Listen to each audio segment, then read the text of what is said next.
Okay, hello guys, mkoaje? Leo niko hapa Taform. Leo sikuwa job, nilikuwa off. So nikaamua wacha nitembee. At least ninyoroshe mguu. Kunyorosha, nikanyorosha, nikafika mahali nilikuwa naishi kitambo. Yaani ile place nilikuwa nalala. Time yenye nilikuwa nafanya mjengo. Unajua nikitoka nyumbani, sikuwa na mahali pa kulala. Anyway, yaani ile place nilikujanga kufanya kazi. Nilifanya kazi for 3 months, then nikakosana mwenyewe nikatoka. So vile nilitoka, nilitafuta mjengo na nikapata huko Shano. Sijui kama kuna hizi nyumba zile, sijui kama mnaweza ziona. Nilikuwa nafanya mjengo hapo. So kufanya mjengo hapo, sikuwa najua mtu yeyote. Nilikuwa najuana na foreman peke yake. Alafu sikuwa nataka mpea story yangu sana, juu hatukuwa tumezoeana sana.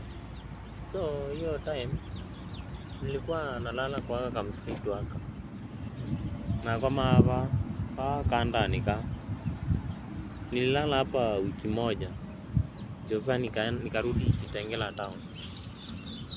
So nikateseka hiyo miezi mbili, tukamaliza mjengo hapo kwa hii estate, juu ilikuwa nyumba moja tu. Nikarudi Kite.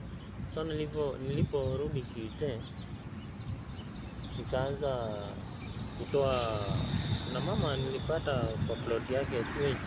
Hii maji ya nini, hii watu wakifua nguo inaendanga ina block zile manual.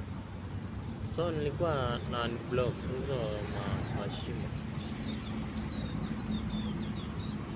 Wangaini umasema ndo wasetani. So ndio nini dia ni block. Na hata mjengo, nikapata mjengo tena mahali pengine, nikaenda nikafanya kazi. Na Kite nilikuwa nalala hapo nyuma Eastmart. Sikuwa na nyumba pia.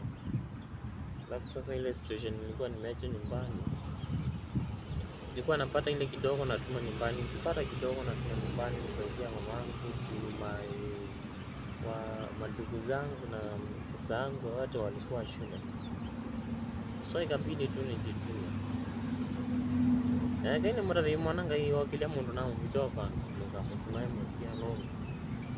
Nikapati banga mvindiri hapa. So nilingangana na life, nikafika mahali nikarudi site.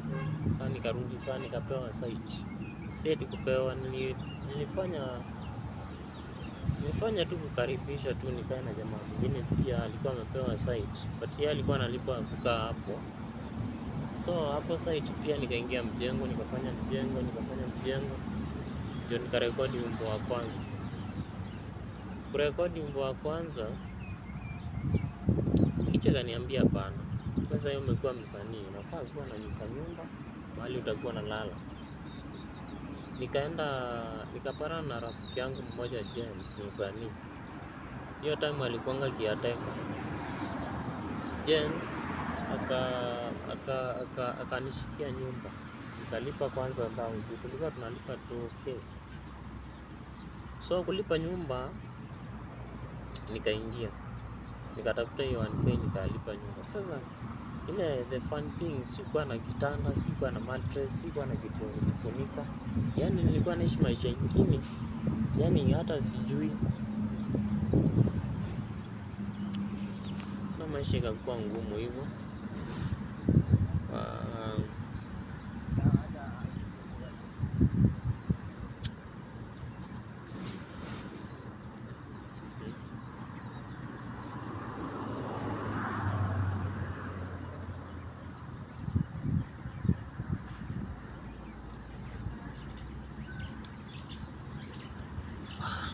Ikakuwa ngumu hivyo, nikaendelea. Sasa uzuri James alinipea blanketi, akanipea kama mattress ile ya watoto. Hizi asiana sisi enda hizo school. Nako kae kadhalui. Na kama funzo mbwanetu zumbwanire na simiti na mbevo ya simiti. Nikakaa miezi 3 nikilala kwa mattress. So nikaanza kupata kazi juu sasa mambo ikaanza kubadilika juu nalala kwangu, naendelea kupata kazi. So mambo ikakuwa mzuri. Nikarekodi, ikafika mahali nikaamua acha nijaribu kama naweza imba tena. Nikarekodi wimbo wa pili, Winuliwe. Nikarekodi, ikapika. Kupika na itawajala masomo. So nilikuwa nasema hivi, kama na mundu ina thina ukamutia muteti, nduizi naitha tumitwe vala wini Ngai kumutethie kana na Ngai akukile. Pega namba ku appreciate Sister Miri Kito FM kwa hiyo support yenye ulinifanyia. Kumbita leti yoni mwini munini takwa, alafu kunifanyia interview mpaka nikapata supporters. Hiyo si kitu rahisi. Hapa ni Cheka, hapa ni na ng'ombe, nilikuwa naishi hapa. So aona mundu na mutaidi ya mundu na Ngai akakwaje. Barikiweni sana.